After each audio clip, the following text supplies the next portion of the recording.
Hello guys! Welcome to day 2 of our Switzerland adventure. Today, sasakay tayo sa Golden Pass Scenic Train from Zurich to Interlaken via Lucerne.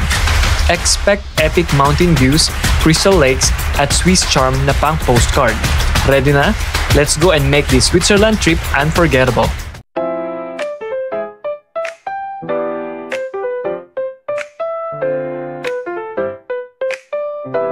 Hi guys! Good morning! So kakagising lang namin. Galing kami sa hotel namin. It's only 7 in the morning.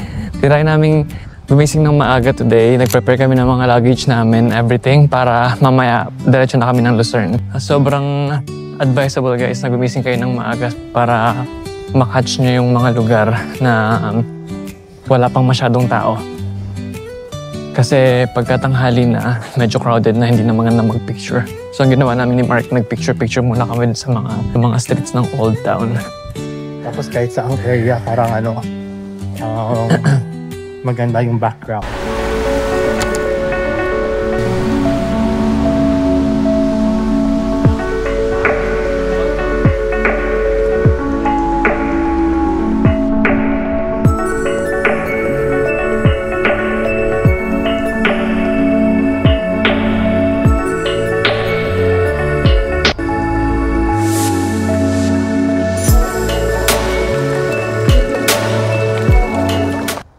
Ito guys, may nakita kaming parang church dito sa may Old Town.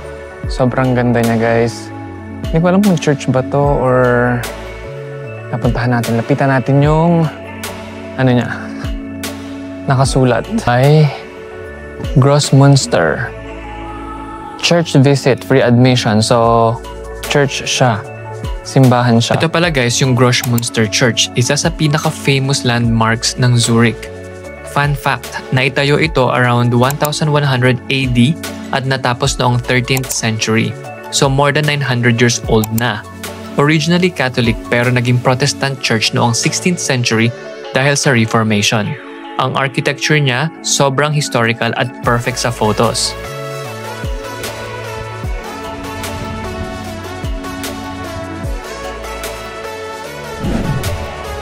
Can we cross?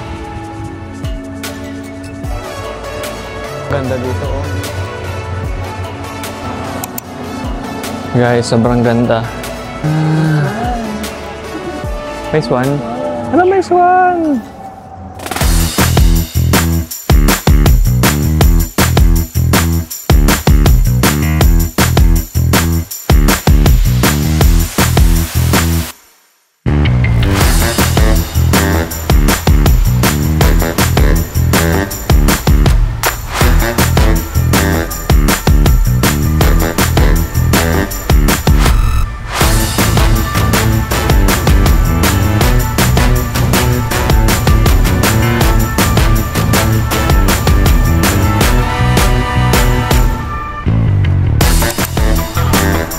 Pala guys yung Mollesting Bridge. Napadaan kami dito on our way to our hotel. It was built noong 1982 at sikat siya ngayon dahil sa mga love locks na sinimulan nilang ilagay noong 2012. Recently renovated para mas safe at mas maganda and perfect spot for romantic strolls and photos. So after namin mag-check out from our hotel at around 8 AM, we decided to travel by train from Zurich to Lucerne. Nag-regular train lang kami at inabot kami ng 1 hour bago nakarating sa Lucerne. We're here in Lucerne, guys! Magana ka ba ito? Parang hindi ko magana yung ano ko. Lucerne ba talaga tayo ngayon? Balo! Sumusunod lang ako sa'yo. Lucerne! It says Lucerne there.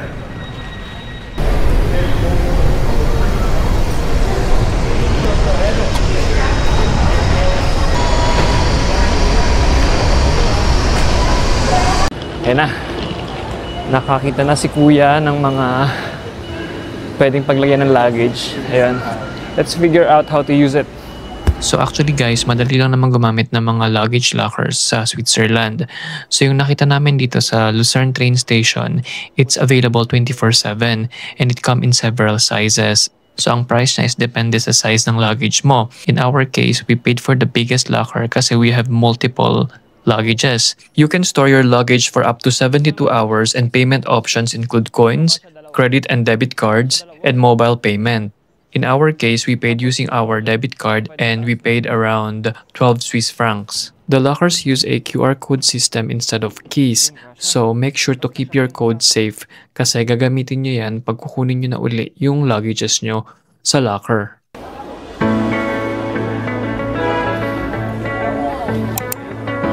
Picture tayo. Naiiyak ako sa Naiyak daw siya, guys. Ang ganda!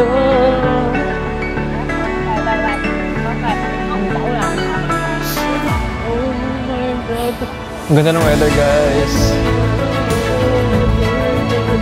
Kahapon sobrang ulan sa Zurich, tapos ngayon sobrang ganda ng weather. So, we feel so lucky.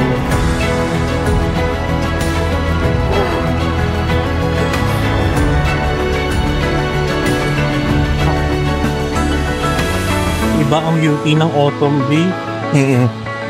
Anong tawag dito? Chapel Bridge.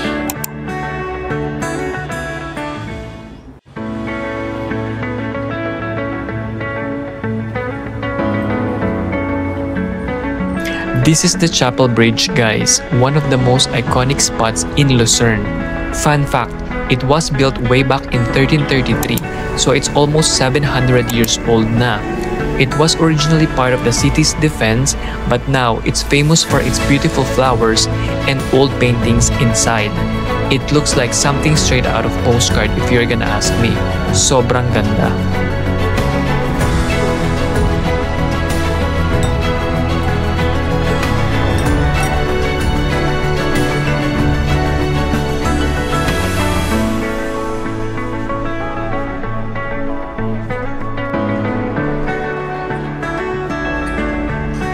At the end of the bridge, may mga stalls na nagbebenta ng mga local goods like fruits and vegetables at meron ding mga cafes.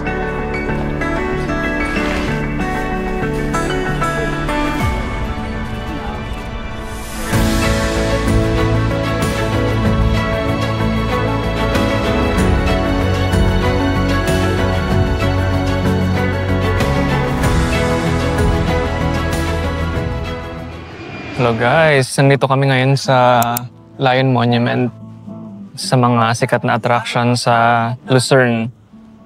Sobrang ganda niya guys kasi nagkataon na autumn. So yung mga surrounding foliage nag-stand out. Sobrang ganda. So from Chapel Bridge, sumakay kami ng bus around maybe 5 to 8 minutes. And then we went here to the Lion Monument.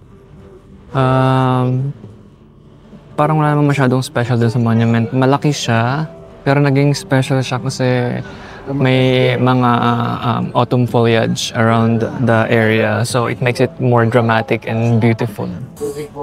Pakita ko lang sa inyo guys. Yan. So guys, ito na pala yung Lion Monument, isa sa pinaka-famous landmarks dito sa Lucerne. Ginawa ito noong 1821 bilang tribute sa Swiss guards na namatay during the French Revolution. And during this season, mas lalong nagiging magical ang effect dahil sa yellow autumn leaves. Yung scenic train na sasakyan namin is called Golden Pass Scenic Train to Interlaken. So mga around 1.5 to 2 hours. Medyo longer siya kumpara dun sa opposite na side ng Lucerne, which is I think Bern, yung area na yon. Mas mabilis yung biyahe doon, pero pinili namin yung Golden Pass Scenic Train to Interlaken kasi mas scenic daw yung location na yon. Okay? Bus transfer.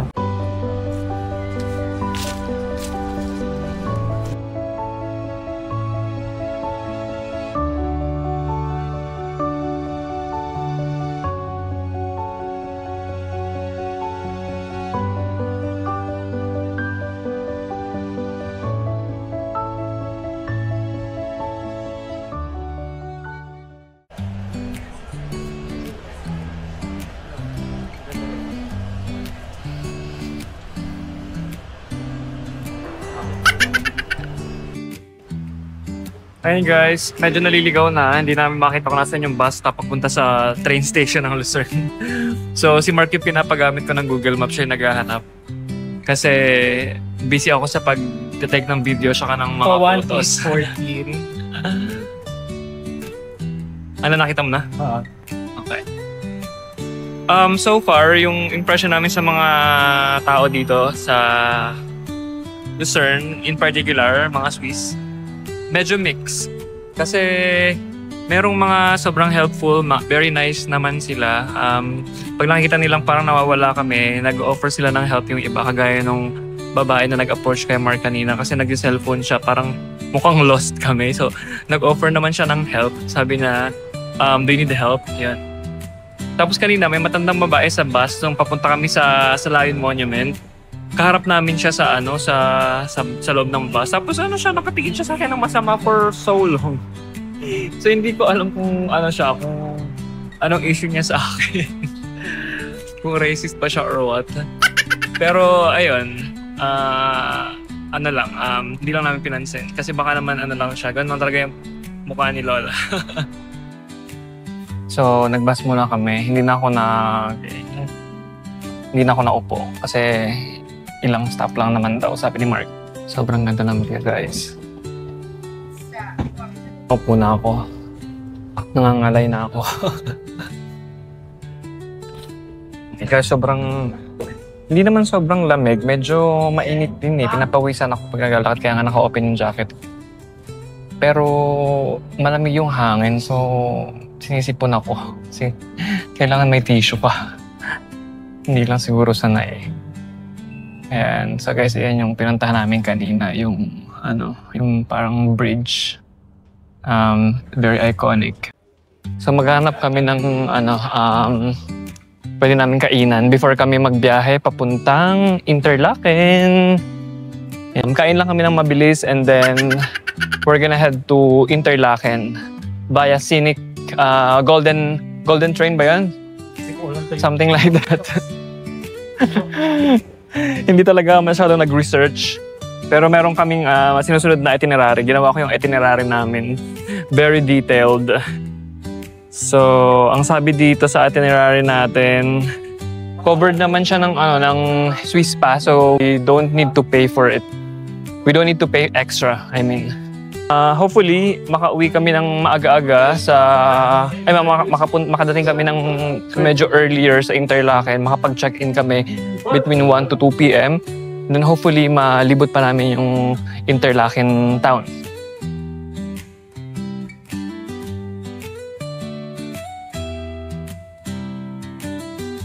Ito na pala guys ang Golden Pass Scenic Train. Tumatakbo na ito since 1901 at sikat ito dahil sa malalaking panoramic windows unlike regular trains. Perfect para makita ang lakes, mountains, and villages habang nagta-travel. There are two types of seat class. Sa first class, mas malaki ang seats at mas spacious. Pero kahit sa second class, sobrang sulit pa rin. Mas maliit nga lang to ng konti. At ngayong November, with these autumn colors, parang nasa postcard ka. Hindi rin siya maingay at magalaw guys, unlike sa ibang trains sa ibang bansa. Nakaka-relax maupo at magbiyahe. Ipopost ko dito guys yung price comparison ng first and second class Golden Pass Scenic Train. So in our case, hindi na kami bumili ng ticket dahil meron na kaming Swiss Pass. So yung full Swiss Pass na yan, i-discuss ko yan in another video. Grabe guys, sobrang ganda. Yeah. Almost parang solo lang namin yung buong portion ng train. Second class lang, hindi kami nag-first class. Kasi almost wala namang masyadong a difference.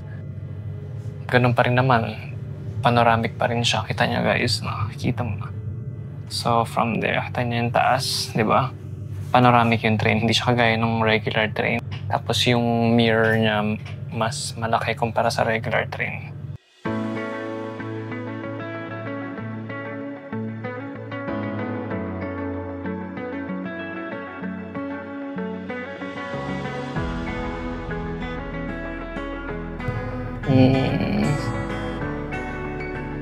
Sana mabigyan ng justice nung 4K na DJ Osmo yung nakikita natin ngayon. Nächster Halt, Lungang. Ganda. Next stop, Lungang. 2 stop na lang. Actually, originally talaga dapat hanggang Interlaken to. Kaso since ano nga siya, non-peak season, parang meron silang ginagawang maintenance sa part ng rail. So magsa-stop kami sa Meringen station, tapos mag-transfer kami sa bus. So from bus, another 20 to 30 minutes going to Interlaken. So, ayun.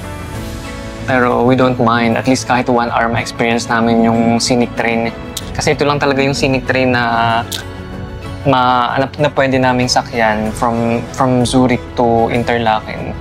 I think yung ibang scenic train is ibang way na or papunta na siguro yun sa Geneva, yung mga ganong area ng Switzerland. Pero tong Golden Pass train, mahaba to. It's just so happen na kailangan na namin mag-stop sa Interlaken kasi doon yung hotel namin. Doon yung magiging base namin. Ayun. Worth it. Yeah, hopefully in the future matry din namin sana yung ibang season like winter or summer. Yeah. Feeling ko may kanya-kanyang beauty talaga. Shut against the light ako.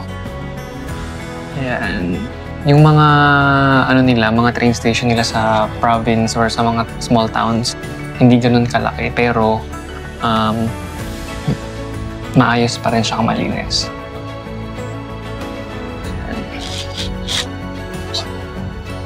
Parang solo namin yung second class na segment ng train. Kami lang. I'll show you guys. Diba? Kami lang dito. Ayun, si Mark. Yun, may sarili siyang doon, may sarili siyang upuan. Diba? Nagla-live siya, live selling. Ganda guys, o tingnan niya. Yung yung bubong ng train, may additional siya na salamin. Guys, yung beauty ng ng pagta-travel, 'di ba? Hindi naman pwedeng work ka lang ng work, hindi naman pwedeng sobrang pagpapakasipag mo, magkakasakit ka na, kakaipon. Once in a while, kailangan mo ring magbakasyon para ma-feel mo yung beauty ng life, Grabe, parang I feel so blessed and lucky and privileged na nabigyan ako ng pagkakataon na makapunta sa Switzerland kahit isa lang akong ordinaryong tao. Hindi naman ako mayaman. As long as nakakapag-save naman kayo ng pera para sa future nyo, nakakapag-invest kayo, tapos nagpa-progress naman kayo sa career nyo, once in a while magbakasyon kayo kasi maganda yun hindi lang sa mental health but also sa physical health nyo rin kasi kagaya ngayon nag-travel kami, we walk, we get to inhale oxygen. Unlike pag nasa bahay ka lang o nasa workplace, di ba? Nakakatuwa lang. It would be nice if masama namin dito yung family namin pero syempre medyo mahal na yun. In the future siguro pag yumaman kami. Pwede kong ilibre buong pamilya ko para makapunta rito. Pero for now, as individuals, as me and my partner, we feel so blessed na, na-experience namin yung ganitong mga bagay na kahit, hindi pa naman kami ganong katanda. Medyo nasa early 30s pa lang kami. Char. We get to experience this kind of activities and travel. So, ayun. Okay guys, prepare lang kami kasi malapit na kami sa Meringen station. So, bababa kami doon and then mag-transfer kami sa bus. I think 2 to 3 minutes walk lang to the bus station. And then once we ride the bus, we have to travel for 25 to 30 minutes and then to Interlaken OST or Interlaken East.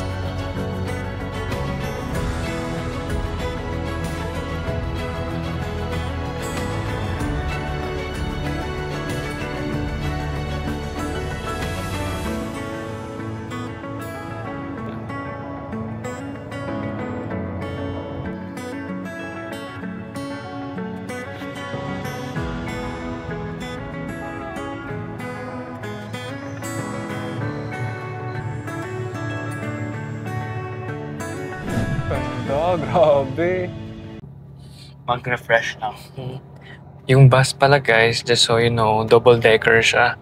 So, syempre, gusto namin mas magandang view. Doon kami sa second floor ng bus.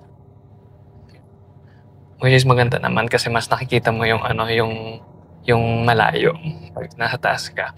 Tapos yung mga luggage pala namin, medyo nag-worry kami kasi sabi namin baka wala kaming paglagyan. So, apparently, meron naman sa ilalim ng bus na space. Sobrang laki ng space na kahit siguro lahat ng tao dito na may luggage, kasya siya. Pati yung small luggage namin, pinaiwan nila. Ayaw nilang dalhin namin sa taas kasi obviously, masip yung space. So, ayun guys. Convenient pa rin. Tapos we didn't have to pay kasi included na siya sa Swiss Pass, di ba? Ayun. So, for me siguro napamahal kami ng konti, like mga 100 Australian dollar. Siguro mga 3 to 4,000 pesos difference nung nag-Swiss Pass kami compared sa kami half pass or ano. Pero yung convenience na nabigay niya sa amin, yung hindi na kami, we didn't have to purchase ticket all the time, hindi yun mababayaran ng pera. Tapos yun nga, included naman na rin yung yung if gusto mong sumakay ng mga boat or mga bus and everything, included na siya. Ang hindi lang totally covered is yung mga excursion, like yung mga someone's paragliding. May nagpa-paragliding daw, may nakita kami. Oh my God. Let's see what's gonna happen the next few days. Saan na ba ako? So yun nga, yung mga excursion lang, 50% off sila, hindi sila totally bayad ng Swiss Pass. Pero that's fine. I believe yung ibang mga excursion, like, I'm not really sure saan, pero iba sa kanila parang 75% off. So, ayun. Ayun lang.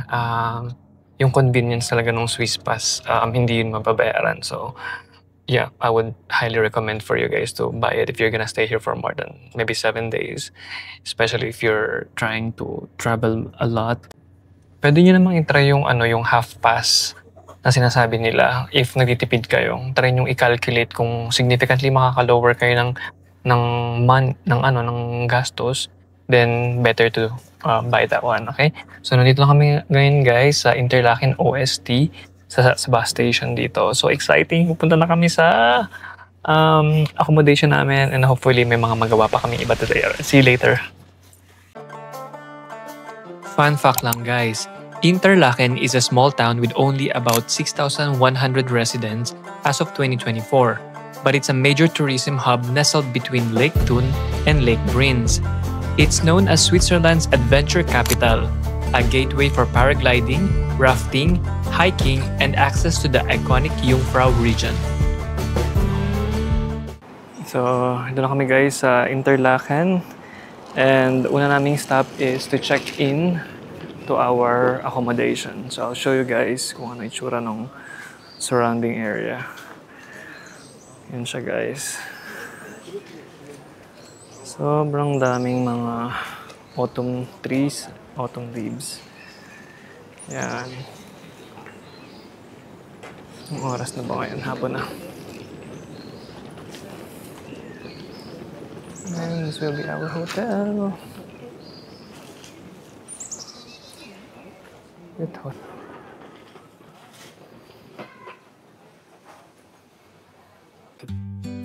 Hi guys. So, nandito kami sa aming accommodation sa youth hostel.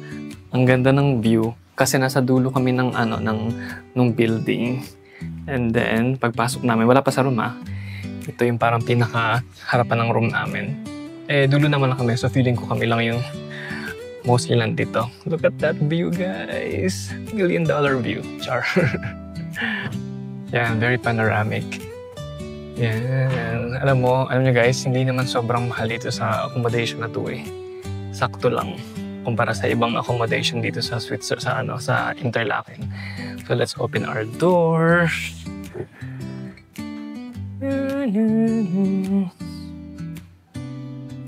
Yan, simple lang siya guys. At ang view oh my God, ang view! Yan. So, makita natin na mas maganda dito kasi...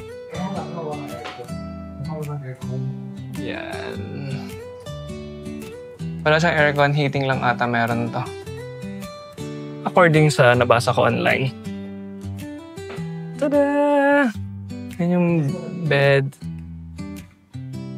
Not bad.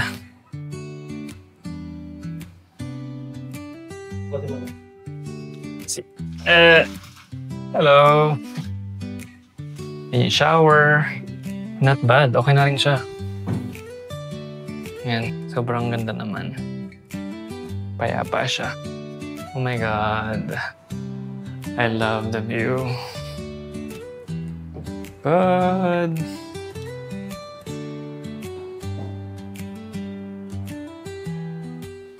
Alright. So, papahinga lang kami and siguro tulog ng konti, mag-shower siguro kami kasi sobrang init sa loob ng bus tsaka ng train. And then, try namin gumala pa. Yeah. Sa Interlaken lang ba tayo magagala or mag-try pa tayo ng malayo-layo? Try na. O sige, check na lang namin yung itinerary namin and then we'll see you later, guys! Hello guys! Dito kami sa labas ngayon. Lumabas lang kami. Yun yung hotel namin sa Youth Hostel. Guys, yan yung pinaka-expensive na hotel daw dito sa Interlaken. Ano pangalan nito? Hindi ko alam. Sabi mo eh. Puntahan lang natin. Pero parang ito nga eh, expensive. Yan naman yung isang buong mountain dito, puno-puno ng autumn trees. And guys, oh. Parang ipininta. Yun yung term. Ano na, balik tayo? Balik na daw kami. May gasolinahan din sila dito guys. Ayun yung gasolinahan nila. Meron ditong parang Japanese garden. Ang ganda. Ayan o. Tapos may backdrop pa siya ng mountain. So naka-quote na si lolo nyo. Umpisa na ng na Korea novela serye. Yung isa Hotel Royal Georges. Tapos ito wood carvings. Mga local stores. Pa ng Hotel Interlaken.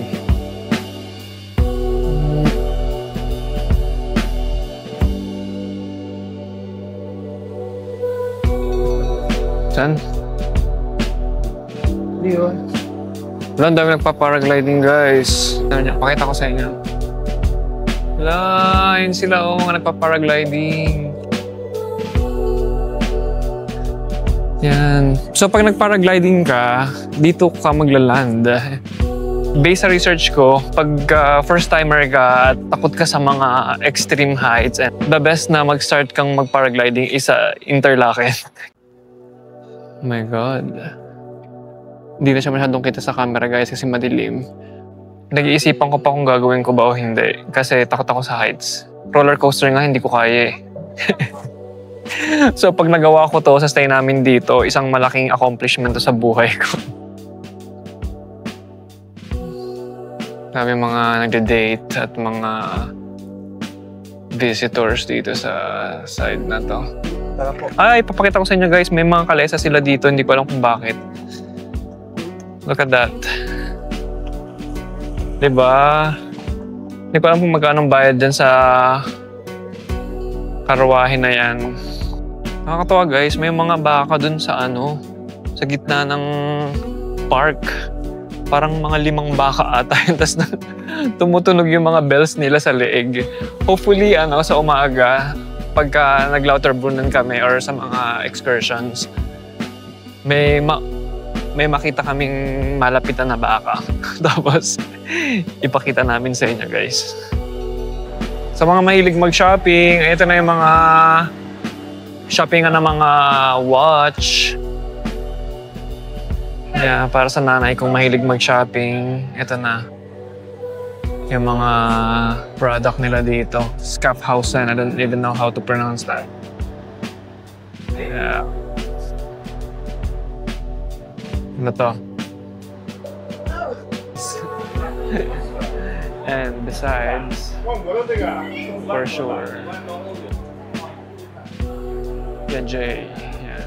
Siguro kilala niya yung brand na yan.